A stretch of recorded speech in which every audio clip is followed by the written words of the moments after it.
entre des cages, au gris des prisons flottent les oiseaux. Moi, je m'appelle Piwi Lemans. Je fais du spectacle depuis 30 ans. Depuis pas loin de 30 ans, j'ai fait de la scène, j'ai fait du rock, j'ai fait plein de choses, mais j'ai fait beaucoup de rue, beaucoup de spectacles de rue, puis c'est vraiment ça qui m'anime. De plus en plus, pourquoi je dis la rue, mais ça peut se faire dans un bois, parce que j'aime la proximité du public, j'aime l'échange qu'on a avec le public, je n'aime pas trop les barrières. J'aime pouvoir toucher du regard les gens, pouvoir oui, sentir l'énergie des gens quand je travaille. Donc, je suis plus un artiste dit de rue, quelque part, parce que j'aime l'échange, j'aime le contact avec les gens. Et d'ailleurs, quand je joue en spectacle, j'aime beaucoup après pouvoir échanger avec eux aussi. Je vais pas me cacher dans une loge. J'aime l'échange, j'aime ça. Et c'est pour ça que je fais ce métier-là. D'accord. En fait, alors je donne des ateliers aussi, je fais pas mal de choses. Et je travaille beaucoup avec des instruments de récupération aussi. Donc, je récupère des vieux objets, comme dans mon spectacle, vous pourrez découvrir une pelle qui a été transformée en guitare. Le détournement d'objets, la récupération aussi, ça fait partie aussi des valeurs de pas toujours acheter du neuf et de pas toujours jeter. Voilà. Récupérer ce qu'on peut et en faire des choses. Et apprendre à faire de la musique avec des petites choses ou des petits objets. C'est des ateliers qui sont donnés aussi. J'appelle ça de la percussion sauvage. C'est aller en forêt, récupérer des bouts de bois, des affaires, et avec ça, on peut déjà s'amuser et faire de la musique. Ce que je propose essentiellement pour l'instant, c'est du spectacle familial, jeune public. Donc ici présentement, le spectacle s'appelle Le Petit Bal des Animaux. Et donc, c'est un spectacle qui est tourné autour de la sagesse animale, de tout ce que les animaux et de tous les messages de la nature, de tout ce que le vent nous envoie comme message, de tout ce que la terre nous envoie comme message. C'est vraiment un message d'invitation à reconnexion à la terre, et que quand on arrive dans une forêt, d'une manière générale, on rentre dans un habitat.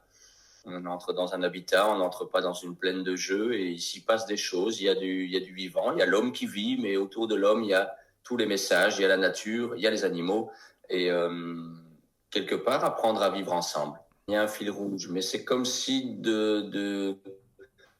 c'est comme une promenade dans le bois à la rencontre des animaux. Et donc, au fur et à mesure du spectacle, on va rencontrer l'écureuil, on va rencontrer l'araignée, on va rencontrer le chevreuil, on va rencontrer le putois, et écouter ce qu'ils ont à nous dire. Le personnage est un clown, comme je dis, un peu clown, un peu chaman, un peu jongleur, un peu musicien. Donc voilà, c'est un personnage rigolo d'abord, voilà, parce que j'aime bien qu'on s'amuse pour dire les choses. On n'a pas besoin de toujours être full sérieux pour faire passer des messages. Et donc déjà, on se détend au travers du clown. Alors voilà, il nous invite vraiment au tour à tour. Il parle pas, ce personnage, en fait. C'est au travers des mimes, au travers des gestes, au travers des regards, que j'entraîne les gens. Alors les chansons sont chantées en français, mais le personnage, lui, ne parle pas. Et c'est au travers de tout ça que on se laisse guider dans cet univers, et petit à petit, les gens rentrent dans ma bulle, et on voyage ensemble au travers des textes et des messages, au travers des marionnettes qui apparaissent, au travers des peluches, au travers des instruments qui sont présentés. Évidemment, je ne vais pas tout dévoiler maintenant, mais c'est un moment, en tout cas, où les parents s'amusent autant que les enfants. D'accord. Donc, on n'est pas dans un moment où on peut déposer ses enfants et s'en aller, mais je préfère quand on participe en famille.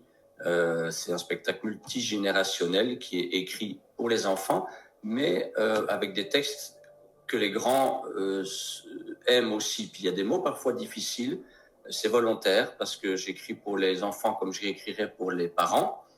Et s'il y a un mot difficile, ben, l'enfant peut se retourner vers le grand-parent, vers le parent, pour essayer de comprendre la signification. C'est important aussi. D'accord.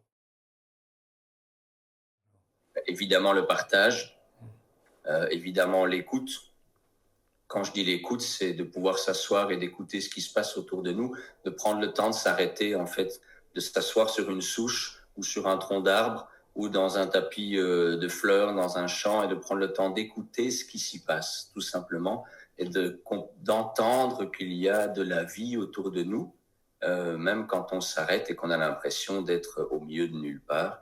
Et je dirais que oui, l'écoute pour moi, c'est un des éléments phares du. Alors évidemment, il y a plein de valeurs. On va travailler aussi sur les émotions, des moments sur la peur, sur la joie, sur l'amour. Ça, c'est tout des choses qui passent au travers du spectacle. Mais je dirais quand même, pour moi, c'est l'écoute, l'échange et le partage qui sont vraiment les grandes valeurs du spectacle. Venez nombreux, ça va être bien. Merci beaucoup. Merci, Salut. bonne journée, au À revoir. bientôt. Ça fait boum boum dans